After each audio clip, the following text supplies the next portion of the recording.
공동체에 선한 영향력을 끼치는 일꾼이 되라라는 제목으로 큐티를 나누겠습니다. 영향력은 무엇이라고 생각합니까? 영향력은 직분이 아니라 삶에서 나온다, 이렇게 생각이 되어집니다.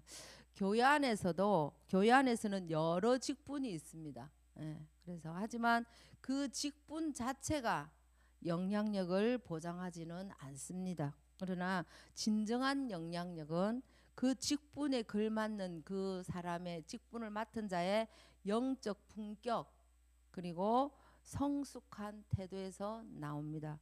오늘 본문은 집사의 자격에 대해서 논하고 있지만은 또 어저께도 그렇게 나눴습니다. 직분을 가진 사람만 아니라 그리스도인 자체가 직분이라고 이제 성도 자체가 세상 사람들이 볼 때는 직분이 될 수가 있습니다.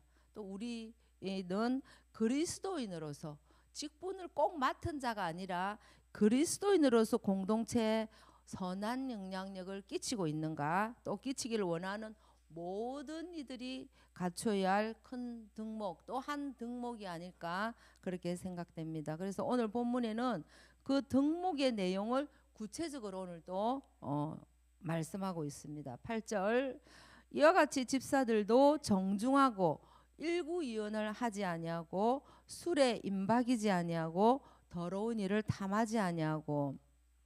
그래서 선한 영향력은 어디서부터 시작된다고 말씀하고 있습니까? 정중해야 된다. 그리고 일구이연하지 아니해야 한다. 그리고 술에 임박이지 않고 더러운 일을 탐하지 아니하고, 이렇게 말씀하고 있습니다. 이건 모두 통틀어서 한마디로 말한다면 어떤 모습입니까? 자기 관리를 말씀하고 있습니다. 자기 관리가 잘 되어져야 한다. 그래서 역으로 자기 관리가 되지 않는 사람들은 어떻다 그러면 공동체에 선한 영향력을 끼치지 못한다. 그래서 집사의 자격이 없을 수 있다, 없다. 뭐 변화대로 가는 과정에 있는 사람들도 있겠지만, 그러나 적어도 집사의 자격으로 또 그리스도인으로서의 삶은 이런 모습이어야 된다. 누가 보기에 우리끼리는 그 사람의 상황은 알고 있지만 세상 사람들, 믿지 않는 사람들이 보기에 그런 모습으로 보여져야 한다. 그런 자기 관리가 되어져야 한다. 성경에서 그렇게 말씀하고 있습니다. 그래서 에베소서 4장 29절에는 무릇 들어온 말은 너희 입 밖에도 내지 말고 오직 덕을 세우는데 소용되는 대로 선한 말을 하여 듣는 자들에게 은혜를 끼치게 하라 라고 주님께서 말씀하셨습니다. 그래서 이 당시 이제 막 초대교회가 만들어지는 시기죠. 이 시기는 초대교회 시기입니다. 그래서 초대교회 지금까지 예수 그리스도를 모르는 사람들이 예수 그리스도가 전하여지고, 예수 그리스도를 믿는 사람들은 지금 우리의 모습과 좀 다르구나, 저런 자기 관리가 잘 되어지구나, 이런 모습들을 보고 어떻습니까? 예수 그리스도를 바라볼 수 있는 그런 시선을 가졌다는 거예요. 그래서 한 사람 한 사람의 자기 관리가 중요하다. 교회 안에서 직분을 가진 자뿐 아니라 예수 믿는 사람, 그리스도인들은 다 동일한 자기 관리를 중요시하고 있다는 것입니다. 그래서 9절, 또 깨끗한 양심에 믿음의 비밀을 가진 자라야 할지니, 이렇게 말씀하고 있습니다. 그래서 또 믿음의 동력은 어디에서 온다? 내면의 순결함이다. 그래서 믿음의 비밀이 무엇입니까? 믿음의 비밀, 깨끗한 양심의 믿음의 비밀, 복음의 진리를 뜻한다는 거죠. 복음의 진리입니다. 복음입니다. 믿음의 진리는, 믿음의 비밀은 아무리 그래서 화려한 말을 그렇게 입술로 한다 하더라도 그릇이 더러우면 어때요? 그릇이 더러우면, 양심이 더러우면 그 안에 담긴 복음은 오염이 될 수 있다는 거예요. 아무리 맛있고 또 이렇게 화려한 음식이라도 더러운 그릇에 들으면 이미 어떻게 된다는 거예요? 오염이 되어 버린다는 거예요. 그래서 세상 사람들은 우리의 성경 지식, 뭐 어떤 그런 해박한 어떤 성경에 대한 어떤 말을 한다 하더라도 그것을 보기 전에 무엇을 본다? 우리의 양심을 먼저 본다. 그래서 예화가 하나 어저께 찾아보니까 아브라함 링컨이 청년 시절에 가게에 이제 점원을 하고 있었는데 저녁에 결산을 하고 보니까 6센트를 거스름돈을 안 내준 상황이 이렇게 발견이 되었대요. 그래서 퇴근 후에 아주 이렇게 늦은 시간에 그 6센트의 거스름돈을 내어주기 위해서 5마일 3km 정도를 걸어서 그 6센트를 이렇게 전해주러 간 일화가 있어요. 그래서 사람들은 그 6센트 가지고 뭘 그렇게 호들갑을 떠냐, 막 덮어두라, 그 사람도 생각도 안 할 거다. 근데 이렇게 이야기를 했지만 아브라함 링컨은 끝까지 그 6센트를 전해주기 위해서 그렇게 그 사람을 찾아갔다. 그래서 전해준 일화가 있다고 합니다. 그래서 아마 그런 깨끗한 양심, 그런 도덕성이 그 남북 전쟁은 물론 이렇게 그런 어떤 일은 일어났지만 노예를 이렇게 해방시키는 놀라운 위대한, 지금도 굉장히 위대한 대통령으로 세워지는 그런 어떤 원동력이 위대한 영향력의 뿌리가 되지 않았을까라는 예화가 있습니다. 6센트가 요즘 돈으로 한 사람 얼마나 될까요? 어저께 계산해 보니까 81원 정도 됩니다. 81원 정도 된대요. 그래서 그 81원을 전해주기 위해서 3km를 걸어갔다. 여기서 우리 이제 여기 주례에서 우리 이제 옛날에 이제 기준으로 말하면 제가 살던 그 당감동에서 서면까지 그 3km 한 4km 정도 된대요. 그래서 한 먼 길을 그 정도의 길을 걸어갈 정도로 이렇게 조금 더. 그래서 이제 링컨에게 물었대요. 왜 그렇게 하느냐. 그렇게 하니까 내 양심에 6센트만큼의 구멍이 뚫리는 것이 두렵다.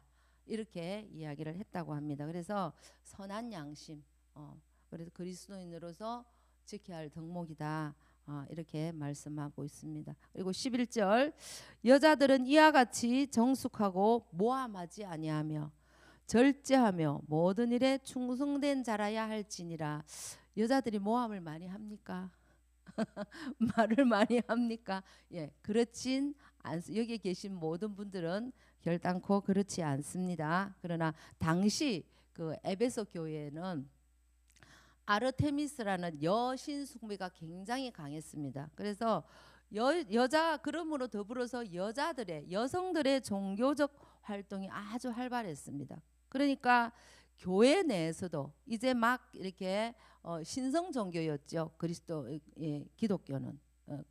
그래서 그 여성들의 그 역할이 굉장히 활발했던 것 같습니다. 그 당시에 초대교회. 그래서 그렇게 여성들의 역할이 커지고 또 더불어서 뭐도 커졌다? 문제도 좀 커질 수 있다. 커졌다. 그러자 하나님께서 사도 바울을 통해서 여자들을 향하여 그 여자들이 열심히 하는과 동시에 또 문제도 생기니까 그 열심을 막을 수도 없고 문제를 또 막아보자. 아마 그렇게 생각이 드셔서 하나님께서 바울을 통해서 말씀하신 것 같아요. 그래서 그때나 오늘이나 여성들이 열심입니다. 그죠? 여기도 지금 70%가 여성들입니다. 예, 여성들이 그때나 오늘이나 여성들이 열심인 것 같아요. 그래서 교회를 세우는 자도 또 여성들이고 또 교회에 문제를 일으키는 일도 여자들인 것 같습니다. 그래서 오늘 말씀에 모함하지 말라. 열심히 일하는 여자들이요, 모함하지 말고 문제 일으키지 말고 상급만 받도록 하자. 이런 의미인 것 같습니다. 그래서 여자들이 모여서 대화할 때 어떤 근거 없는 소문이나 또 이 시대에는 또 거짓 가르침, 아주 영지주의 뭐 이런 어떤 그런 일들이 굉장히 많았죠. 이단들이. 그래서 이단의 전파도 막고 거짓 가르침 이런 것도 막기 위해서 오늘 모함하지 말고 이렇게 정숙하고 절제하며 모든 일에 어떻게 충성된 자라야 할지라. 이렇게 문제가 커지는 것을 막기 위해서 문제를 막기 위해서 아마 하나님께서 말씀하신 것 같습니다. 그래서 또 12절은 집사들은 한 아내의 남편이 되어 자녀와 자기 집을 잘 다스리는 자일지니라라고 하셨습니다. 당시 로마 사회는 사실 이렇게 겉으로 보기에는 일부 일처제였어요. 그러나 상류층이나 이방 문화권, 주변의 문화권에서는 축첩과 그런 엄행이 빈번했습니다. 그래서 그리스도인으로서는 그리스도인 지도자로서는 타락한 세상과 분명히 구별된 모습으로 그렇게 그리스도인들의 향기를 드러내야 하기 때문에 도덕적 엄격성을 이렇게 말씀하고 있습니다. 또한 당시 사회는 가정은 경제와 그 종교의 중심 단위였기 때문에 아버지가 그렇게 가정의 중심으로 질서를 잡는 역할을 했습니다. 조금 유교적인 어떤 그런 맥락이 좀 있죠. 아주 이렇게 보수적인 그런 모습들이 또 그 사회에 있었습니다. 그래서 바울은 자기 가정도 다스리지 못하는 어떤 그런 자가 하나님의 공적 공동체는 돌볼 수 없다라고 그 당시에 가부장적 그런 책임감을 그 신앙적인 어떤 그런 자격으로 아마 성화시켰다고 볼 수가 있겠습니다. 그래서 에베소 교회 성도들은 대부분 이전의 방탕한 삶이나 그런 다신교적 습관을 가지고 있었기 때문에 그리스도인으로서 절제와 충성이라는 어떤 기독교적 가치관이 가정에서부터 증명해야 했던 그런 시기였습니다. 그래서 자기 집을 잘 다스리는 모습은 모든 성도들 또 믿지 않는 자들 이방 사람들에게 보여주는 살아있는 어떤 설교다. 그 사람의 삶이 언변이 아니라 삶의 어떤 모습으로 살아있는 설교로 어저께는 그리스도인 우리가 뭐라고 했어요?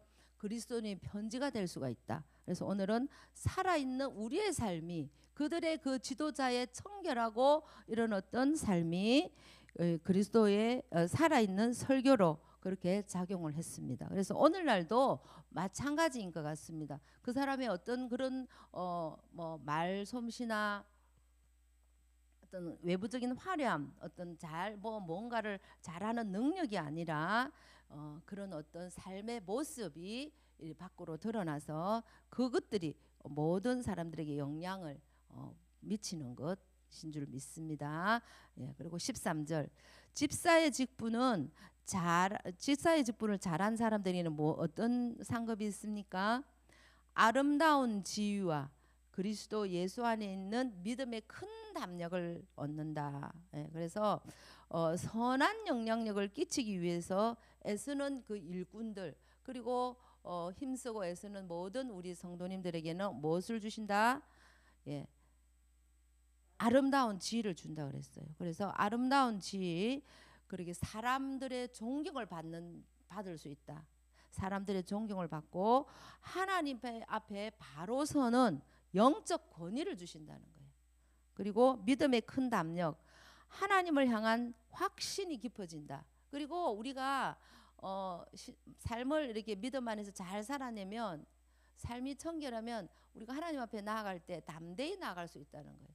기도를 할 때나 어떤 거리낌 없이 그런 담대함으로 하나님 앞에 나와 기도 응답을 받을 수 있다는 거예요. 그래서 세상 풍파 속에서도 흔들리지 않는 영적 자신감을 얻게 된다. 이렇게 말씀하고 있습니다. 그래서 마태복음 25장 21절에 그 주인이 이르되 잘하였도다 착하고 충성된 종아 네가 적은 일에 충성하였으니 내가 많은 것을 내게 맡기리니 내 주인의 즐거움에 참여할지어다. 이렇게 말씀하고 있습니다. 그래서 선한 영향력은 대단한 업적을 남기는 것이 아니다.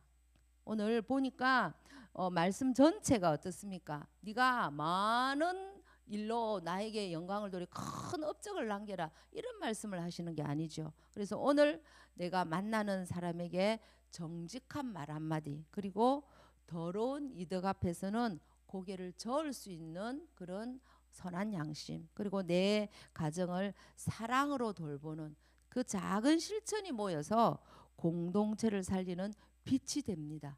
오늘 성경에서는 그렇게 말씀하고 있습니다. 오늘도 말씀을 거울 삼아서 우리 자신의 삶을 한번 비춰보고 우리 교회와 또한 저와 여러분의 선한 영향력으로 인해서 더욱 따뜻하고 건강한 공동체로 세워지기를 주님의 이름으로 소망합니다. 예, 오늘도 말씀 붙들고 승리하는 저와 여러분 되시기를 간절히 소망합니다.